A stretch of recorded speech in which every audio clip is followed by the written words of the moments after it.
కవితక్క చేసేది కూడా చాలా రాంగ్ అనే చెప్తున్నా నేనైతే. ఆమె సీఎం గా గెలవాలని ఆశపడుతుంది, ఆశపడడం వల్ల కరెక్ట్ ఉందేమో కానీ ప్రజలకు ఏ మాత్రం న్యాయం చేయలే. 10 సంవత్సరాలు కరెక్ట్ 10 సంవత్సరాలు నువ్వు బీఆర్ఎస్ పార్టీలో ఉన్నావు కవితక్క. ఏడు అభివృద్ధి చేసినావు, ఎంతమంది ఉద్యోగాలు ఇప్పించినావు? ఇదే ధర్నా ఇదే పార్టీ అలా బీఆర్ఎస్ పార్టీ మీ నాయన అధికారంలో ఉన్నప్పుడు చేసి ఉంటే ప్రతి ఒక్క ప్రజలు నీకు సపోర్ట్ చేసేవాళ్ళు. నువ్వు పైసలు ఇచ్చి తీసుకొచ్చడం తప్పది. ఎవడన్నా అభిమానంతో పోయినోడుండా? పైసలు ఇచ్చి తీసుకొచ్చుకుంటున్నావు, అది కాదు కదా. అందరు సీఎంలే మరి ఓట్లు వేసేటోడు ఎవరైనా తెలియదు. కానీ ఇప్పుడు ఈ పార్టీ దేనికి పెట్టిందో కూడా కవితక్క నాకు అర్థం కావట్లేదు. ఇప్పుడు ఈమె సపరేట్ గా సీఎం కావాలి అనుకుంది. మరి కావాలనుకున్నప్పుడు మరి ఆ టీఆర్ఎస్ పార్టీ అని ఎందుకు పెట్టుకోవాలి? వేరే పేరు పెట్టవచ్చు కదా. ఆ పేరు పెట్టడానికి రీజన్ ఏంటి? నువ్వు ఆ పార్టీ నుంచి డివైడ్ అయిపోయినావా, లేకపోతే నువ్వు ఆ పార్టీలోనే ఉండి లేకపోతే ఇట్లా చేసి మన పార్టీ పెట్టుకుంటా అర్థం కావట్లేదు కదా.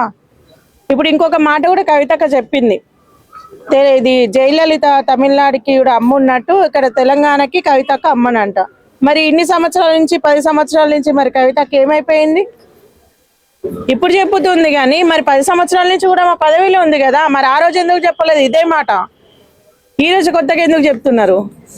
అయితే అందులో కొంతమంది పార్టీ నాయకులు ఏమని చెప్తున్నారంటే ఆ పార్టీ ఏదైతే టీఆర్ఎస్ ఉందో అది 6 సంవత్సరాల వరకు మాకు ఈసీలో అప్లై అయింది, మేము ఈసీ కంప్లీట్ చేస్తాం మీ పైన అని చెప్పి అంటున్నారు.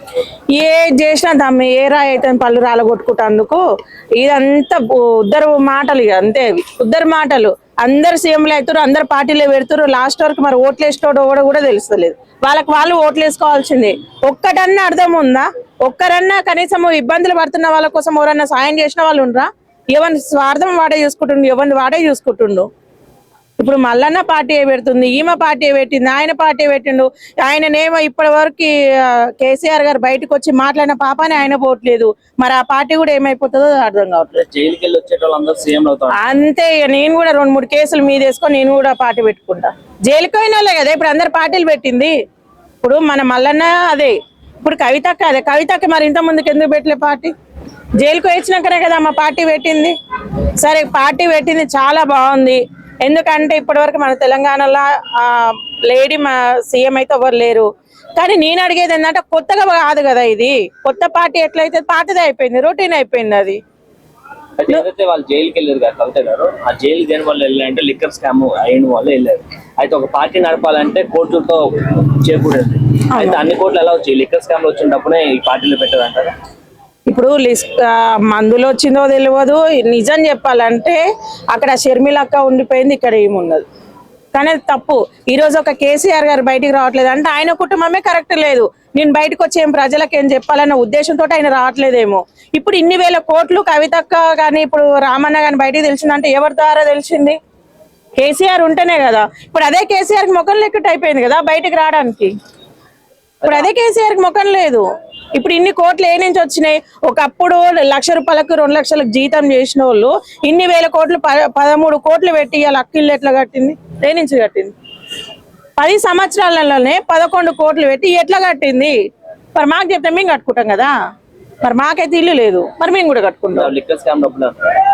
ఇప్పుడు ఆమె అది ఒక్కటే చేయలే కదా. ఇప్పుడు ఆమె ఎమ్మెల్సీ చేసిందమ్మా. ఏంటంటే కేసీఆర్ అధికారంలో ఉన్న రేవంత్ రెడ్డిని వదిలేసి కేసీఆర్ ని తిక్కడమే పనిగా పెట్టుకుందని అనుకోవచ్చు. అంటే ఈ రోజు మాట్లాడిన మాటల్ని బట్టి సో కేసీఆర్ మన కేసీఆర్ కాదు, కేసీఆర్ మారిపోయాడు. నిజంగానే మరి నిజం కాబట్టి చెప్తుందామా. కేసీఆర్ మన కేసీఆర్ కాదు, అప్పట్లో ఉన్న కేసీఆర్ కాదు. మనదే చట్టం లేదు, అవతల నేనేం ప్రశ్నించాలని ఆమె ఈ పార్టీలో ఉన్న తప్పులు మొత్తం ఎత్తి చూపెడుతుంది. ఇప్పుడు లిక్కర్ బేబీ అన్నారు. కవిత అనే పేరు తెలంగాణ ప్రజలకు తెలియాలంటే దానికి కారణం కేసీఆర్ కదా. అవును. అలాంటి కేసీఆర్ ని ఇలాంటి వ్యాఖ్యలు చేయడం అనేది ఎంతవరకు? ఇప్పుడు ఆమె ఉన్నది మాట్లాడుతుంది, లేని మాట్లాడతలేదు కదా. ఉన్న మాటనే చెప్తుంది అందరికి, అది నిజమే కదా. ఇప్పుడు హైడ్రా పేరు మీద నైట్ తీసుకొని చేసి కొంప మీద పెడితే ఇప్పుడు మాజీ సీఎం పోవాలా పోవద్దా? మంత్రులు ఏమైపోతారు? ఏడుకోరు మరి వాళ్ళంతా. అధికారంలో ఉన్న ప్రభుత్వాన్ని కూడా ప్రశ్నించారు. ఇప్పుడు ముక్కు కోసిన మున్పటోడ నాయమన్నట్టు వీళ్ళ సకాలేంది వానికి. ఇప్పుడు ఆయన కాడికో ఏం మాట్లాడమంటున్నావు, ఏం ప్రశ్నించమంటున్నావు? మీ అధికారం ఉన్నప్పుడు మీ నాయన ఏం చేసినమ్మా, నువ్వేం చేసినావు అంటే ఏం సమాధానం చెప్తుంది ఆమె? ఏం సమాధానం చెప్తుంది? మీ నాన్న ఇంతగానం చేసిండని చెప్తుందా? లేకపోతే ఇబ్బంది పెట్టినని చెప్తారా? లేకపోతే ప్రజల సొమ్ము మొత్తం దోసుక తిన్నామని చెప్తారా? ఏం చెప్తుందా అమ్మ? ఏమని ప్రశ్నిస్తారు రేవంత్ రెడ్డి గారిని? సో సో తిను కూడా ఒకప్పుడు అదే బీఆర్ఎస్ పార్టీలో ఉంది కదా, మరి ఆ విషయాన్ని ఎందుకు మర్చిపోయి మాట్లాడుతున్నారు? బీఆర్ఎస్ పార్టీలో అంత ఇబ్బంది ఉంది కాబట్టి నాకు ఆయాసం ఉంది, నా ప్రజలకు న్యాయం చేయాలనే ఉద్దేశంతో ఆమె బయటకు వచ్చింది. ఆమె చేసిన మిస్టేక్ ఏంటంటే మళ్ళీ అదే పార్టీ పేరు పెట్టుకోవడం ఆమె చేసిన మిస్టేక్, అది కరెక్ట్ కాదు. అందులో కొంతమంది పార్టీ లీడర్లు ఏమంటారంటే ఎవరు కూడా బీఆర్ఎస్ నుంచి ఎవరు కూడా మాట్లాడద్దు బీఆర్ఎస్ పేరు మీద, సో ఏదన్నా సరే కేసీఆర్ గారే మాట్లాడతారు, ఎవరు కూడా జోక్యం చేసుకోతారు. కేసీఆర్ గారు ఏడ కనిపిస్తుంది నాకైతే మన ఒక్కసారి కనిపించిండు ఓట్లు వేసిన కాడి నుంచి, మరి మీకేమైనా కనిపించింది? ఆయన బయటకు వచ్చి మాట్లాడతాడా? మాట్లాడని చూసి చెప్తారు వాళ్ళంతే, మాట్లాడని చూసి చెప్తారు. ఇప్పుడు ఈ పంచాయతీలు పెట్టుకొని ఉన్న ఇద్దరు పిల్లలు విడిపోయి మొత్తం ప్రజలు పిచ్చోళ్ళు అయిపోతారు. ఇక్కడ అంతే, అంత మించి ఏం లేదు. పనిగల మేస్తారంట, పందిరేస్తానంట, కుక్కతో ఒకదాకా ఉన్న చూసిపోయిందంట. ఇప్పుడు వీళ్ళ పరిస్థితి అట్లుంది. ఓడన్నా అసలైనోడు ఉండా? పార్టీలు పెడతారు, ఆ పార్టీలు పాడగానే ఎందుకు పెడతారేమో ఒక్కటి కూడా అర్థమై పాడైతలేదు ఆ పార్టీలు. ఈ కవితక్క పార్టీ పెట్టి అందరు పార్టీలు పెట్టి ఎటు పోతలేదు అసలు. అది అవసరం ఆ పార్టీలు అన్ని గానము. ఇప్పుడు ఇన్ని సంవత్సరాలు నేను మళ్ళీ అదే చెప్తున్నా, ఇవాళ కవితక్కకు బీసీల మీద ప్రేమ వచ్చింది. 10-15 సంవత్సరాల్లో అదే టీఆర్ఎస్ లో పార్టీ పనిచేసింది. ఆయన ఎందుకు బీసీల మీద కవితక్క ప్రేమ రాలేదు? ఆ ఎంతమందికి న్యాయం చేసింది? ఎంతమందికి న్యాయం చేసింది ఆమె? ఎవరికి న్యాయం చేసిన పాపన పోలేదు. ఇలా ఇన్ని వేల కోట్లు సంపాదించుకున్నావు అంటే నీకు ఇప్పుడు బీఆర్ఎస్ పార్టీలో సంపాదించుకున్నంత వరకు, పేరు తెచ్చుకున్నంత వరకు మీ నాయన మంచోడు, మీ అన్న మంచోడు, మీ వదిన మంచిది. ఈ రోజు వాళ్ళైతే ఏదైతే నువ్వు తప్పు చేసినా తప్పు అనే వరకు వాళ్ళు మంచోళ్ళు కదా అని చెప్పేసి బయటకు వచ్చినావు. సరే వాళ్ళు మంచోళ్ళు కదా, వాళ్ళ పేరు వాడుకోకు నువ్వు. ఇప్పుడు అదే పార్టీలో సంపాదించుకున్నావు, ఆ పార్టీ మొత్తము ప్రజల కోసం ఖర్చు పెట్టు. నువ్వు గెలిచినాక చేస్తా అన్నావు, నీ కాడ పైసలు లేవా? గెలవక ముందుకే అయ్యి. వైష్ణవ యూట్యూబర్ అమ్మాయిని చంపేసి అంతగానము వాళ్ళ తల్లిదండ్రులు బాధపడుతారు. ఏ ఎమ్మెల్యే నన్ను ఎంపీ నన్ను ₹1,00,000 ఇచ్చిన పాపన వేయరా అవ్వడైనా? మరి ఓట్లప్పుడు ఎందుకు ఒంగంగి దండాలు పెట్టి ఈ పిల్లల ముడ్లు కూడా కడుక్కుంటూ వస్తారు? మరి ఇప్పుడు ఈమె కూడా ఇప్పుడు చేయాలనుకుంటుంది, సీఎం కావాలనుకుంటుంది, కనీసం 50,000 గత లేకున్నదా? ఇవాళ కోట్ల రూపాయలు పెట్టి ఆడ పార్టీ పెట్టింది, అల్లకెళ్ళి ఒక 2 లక్షలు ఇచ్చేది ఉంటుంది. అట్లాంటి చేత కాదు. ఎంతసేపు నా కోట్లు వేయరి, ఇక అందరు అయిపోయారు, నేనున్నా నా కోట్లు వేయరి, నేను పోయి అసెంబ్లీలో కూర్చుంటా, మళ్ళీ మా అయ్య చేసిండు, మా అన్నయ్య చేసిండు, ఇప్పుడు రేవంత్ రెడ్డి అన్న చేసిండు, అందరు చేసిండు, మిమ్మల్ని దొక్కుతూనే ఉంటాం, మేము పైకి వెళ్తున్నాం. ఇప్పుడు కవితకు ఎంతమంది బీసీలకు రిజర్వేషన్లు ఇస్తుంది, ఎంతమంది బీసీలను తీసుకొని అసెంబ్లీలో కూర్చోబెడతావు చూద్దాం. టికెట్లు అమ్ముకోరా? ఇప్పుడు ఎమ్మెల్యేలు ఎంపీలు అయ్యి ప్రతి ఒక్కరు చేసేది అదే. మనకు బుద్ధి లేదు. ఫస్ట్ వాళ్ళు పెట్టే తిండికి, వాళ్ళు పెట్టే బీర్లకి, బిర్యానీలకు ఓట్లు వేసినాం కాబట్టి ఇంత బతుకుతున్నాం. ఏడ కనిపిస్తుంది తమ్మి? ఎవరు కనిపించినోడు ఎవడుండి ఇప్పటి వరకు? ఏ ఎమ్మెల్యేలు కనిపిస్తారు? ఏ ఎంపీలు కనిపిస్తారు? ఎవరు కనిపిస్తలేడు, కనిపించరు కూడా. అది మన పిచ్చి, మన పిచ్చి తప్ప ఏం లేదు. పాపం అమ్మాయి యూట్యూబర్ అమ్మాయి వాళ్ళ తల్లి అయితే ప్రతి ఒక్క కాలు మొక్కుతుంది. ఎమ్మెల్యేలు, ఎంపీలు ప్రతి ఒక్కరిది న్యాయం చేయక చేతులు ఇరిపోయినాయి. అమ్మాయి భారతదేశంలో పుట్టలేదా? పాకిస్తాన్ లో పుట్టొచ్చిందా? మరి ఏమైపోయారు వీళ్ళంతా? చచ్చిపోయారు ఏమన్నా?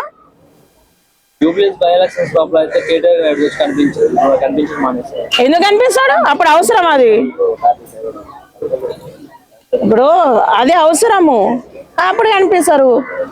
అక్కర్లేని చుట్టము ఉంటేది లేకపోతే ఇప్పుడు అప్పుడు అవసరం, ఇప్పుడు అవసరం లేదు. గట్లే ఉంటది. తెల్లవారి ఒకవేళ కవిత గెలిస్తే మళ్ళీ దాంతో ఏదైతే బీఆర్ఎస్ తో మిర్జా అంటే కలిసిపోవడం అనేది ఉండదని నేను చెప్పగలను. ఇప్పుడు బీఆర్ఎస్ ఇప్పుడు తోడు దొంగలేనా? కలవదాన్ని ఎట్లా చెప్తారు? కలిసా కలుస్తుందేమో చెప్పలేము. ఇప్పుడు ఆ పార్టీ ఆమె పెట్టుకుంది, వేరే పార్టీ ఏమైనా పెట్టిందా? చంద్రబాబు నాయుడుదేమో జెండా కలర్ పెట్టింది పార్టీది. మరి అదేంది? అక్కకేం దొరకలేదేమో.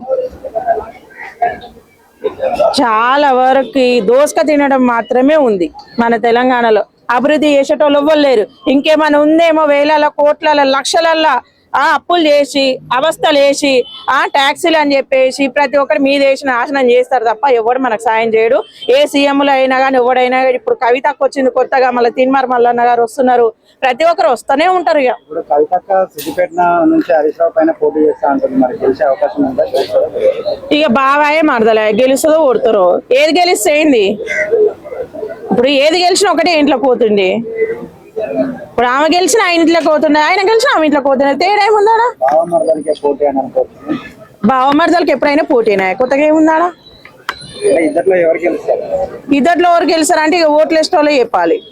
అంటే ఇప్పటి వరకు హరీష్ రావు సిద్దిపేటలో అయితే ఎప్పుడు ఓడుకోలేదు.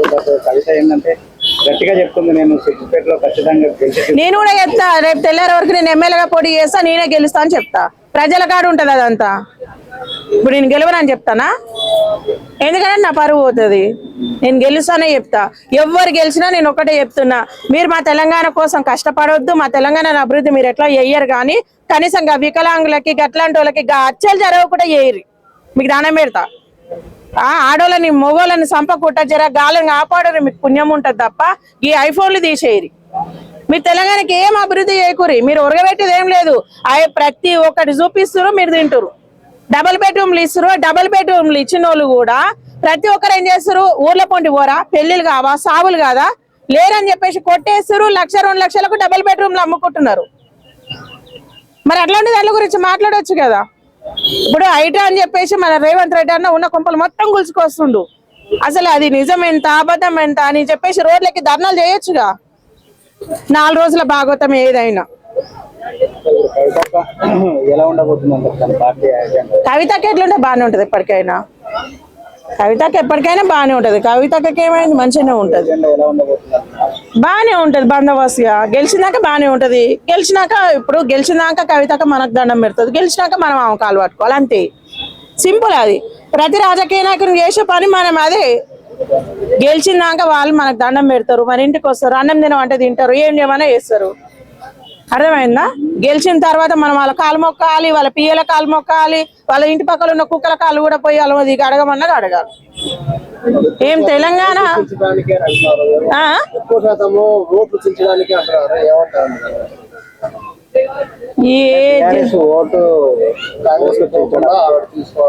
నేను అదే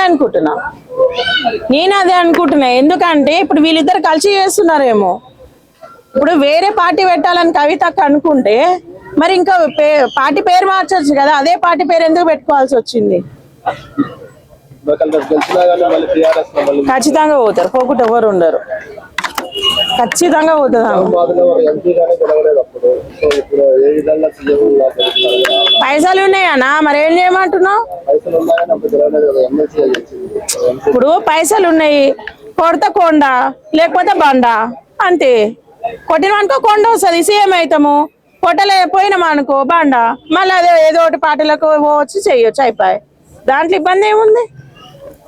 ఏది చేసినా కానీ ఇప్పుడు 100% కాకపోతే ఆయన అంతో ఇంత లాస్ చేసినేమో కేసీఆర్, కానీ కేసీఆర్ ప్రభుత్వం ఉన్నంత సేఫ్ ఇంకేది లేదు, ఉండదు కూడా. రియల్ ఎస్టేట్ అయితే కుప్ప కూలిపోయింది. బోయినపల్లి ఈ పార్టీలో చాలా దొంగలు ఉన్నారు, బీఆర్ఎస్ పార్టీలో దొంగలు ఉన్నారు కాబట్టి ఆయన ఇప్పుడు బయటకు వచ్చి మాట్లాడట్లేదు. బోయినపల్లి ఎంపీ మల్లారెడ్డి అంటే యూనివర్సిటీ అంటే ఎంపీ మల్లారెడ్డి అధ్యక్ష అంటాడు. సగం మోరీలే గట్టలేవా, నాకు యూనివర్సిటీ లేదు అధ్యక్ష అంటాడు. కరెంటులు లేవు, నీళ్లు లేవు, ఇల్లు లేవు. మరి ఇప్పుడు రాజకీయాలు ఉంటేనే, పదవులు ఉంటేనే వేయాలా? అవసరం లేదు కదా అంతా. మరి ఉన్న దాంట్లో అమ్మి పెట్టచ్చు కానీ ప్రజలకి ఓడి పెట్టాడు. అంతా దోసుక తిన ఉండగొడుకులే ఉన్నారు.